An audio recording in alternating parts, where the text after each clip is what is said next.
Hello everyone and welcome back to the Chimley channel. In today's video I'm going to be doing a discussion video, which I haven't done for a while, but I recently got this in the post, the WoW Diary by John Staat.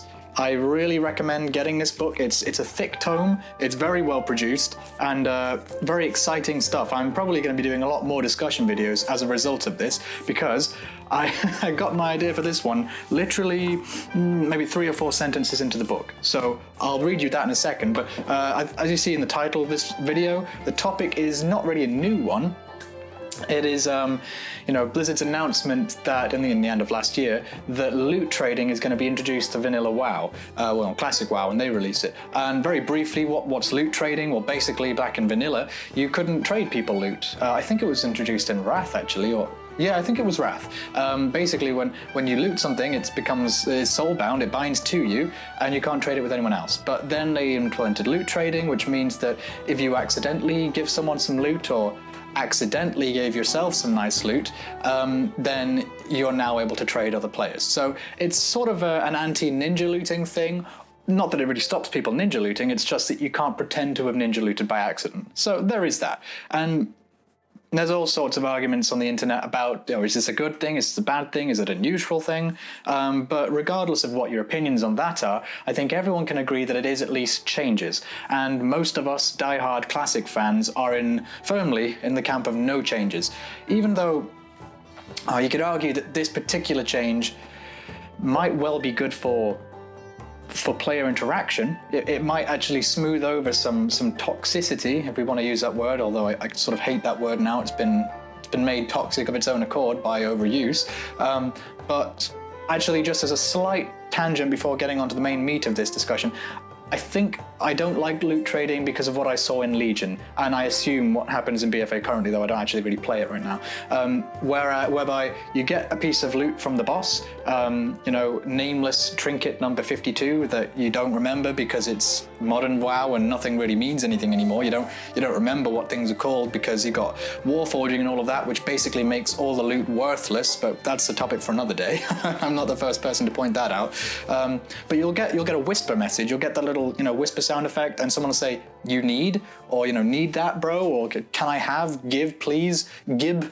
And what they're asking for is, because you can still trade the items that were looted to you for about 2 hours with the rest of the people in your group, if you got something, then you'll often be pressured by other players to give it to them, which sometimes you might just actually want to say, no, I'd rather just disenchant it, or I'd rather just sell it, which back in vanilla is definitely a thing, because for retail WoW, if you sell an item that drops in a dungeon, yeah, that's not really going to do much for you. It's like a drop in the ocean.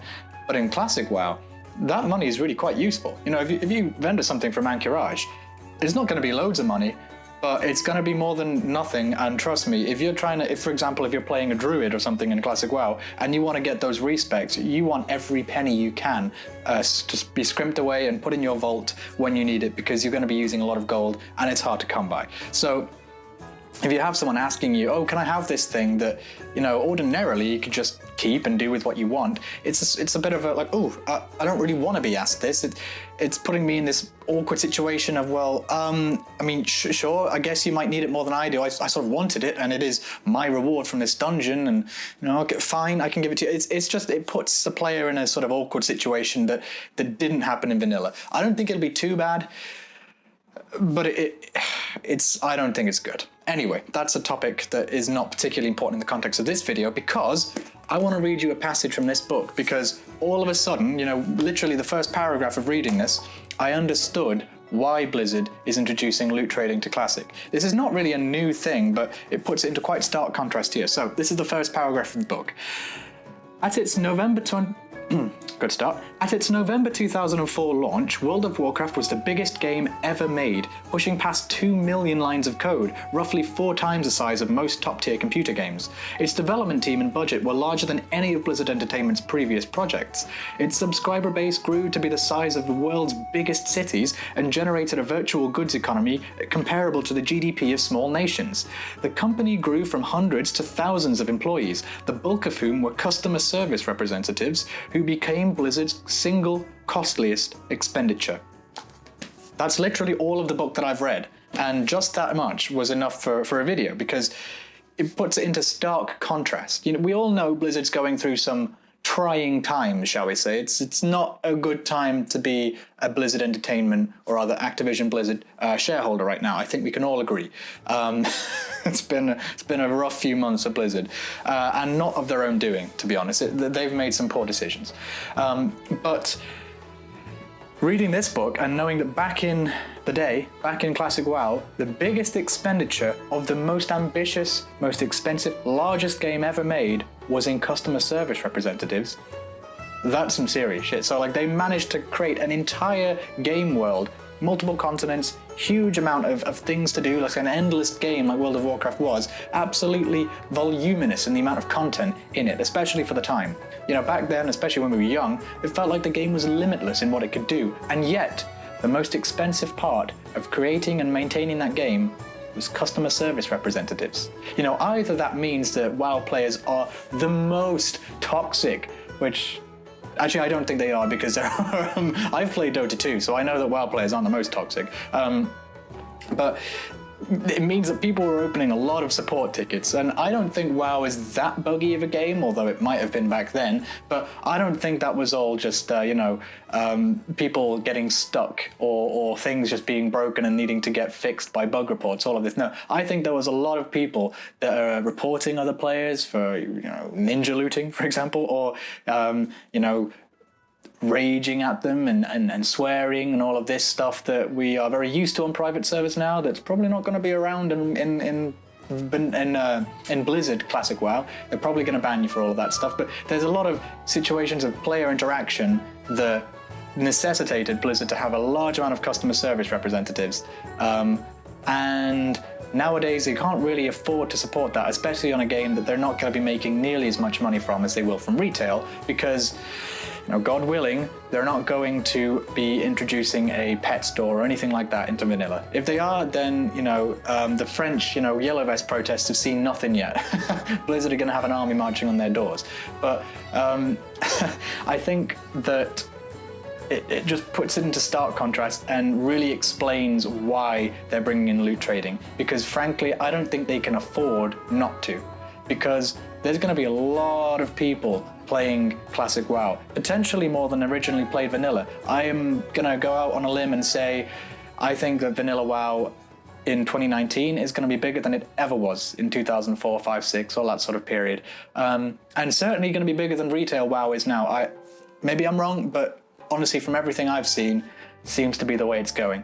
And because of that, if they're going to try and get a whole team of people to deal with requests in terms of, hey, that guy, he looted my thing by accident and, we needed to be restored, or, hey, I think this guy looted it on purpose, he's a ninja looter, please ban him and give me my loot. All of this stuff, they ain't got time or money to deal with that. So there we are. Change is confirmed, guys. I don't know whether it is really a big problem. It might be a bit of a storm in a teacup, as it were. It might not be as big of a deal as we make it out to be, in our little Classic WoW enthusiast echo chamber. But yeah, there we are. I don't think there's much point worrying about it, frankly, because from the sounds of it, from what John Staat says in his book, which, by the way, buy it if you still can. It was a Kickstarter thing. I don't know if you can actually buy it yet. Hopefully it's on Amazon one day. It's a good quality piece of work there. But if it was the biggest expenditure in Classic WoW, they're going to be doing this thing on a budget, I'm sure. They don't want to be spending extra resources on it. So yeah, don't bother getting upset about it, guys. There's nothing we're going to do. We're going to have to make do on our own. And hopefully the vanilla WoW community, because of the no realm transfers and all of that, everyone's accountable for their deeds in this world, instead of just being able to realm transfer or name change or race change, all of this stuff, faction change. Can't do that. So hopefully we can hold each other accountable so that, we don't need to rely on a customer service team that isn't going to be there. Anyway, thanks for sticking around. It's a bit new for me to be looking at the camera again.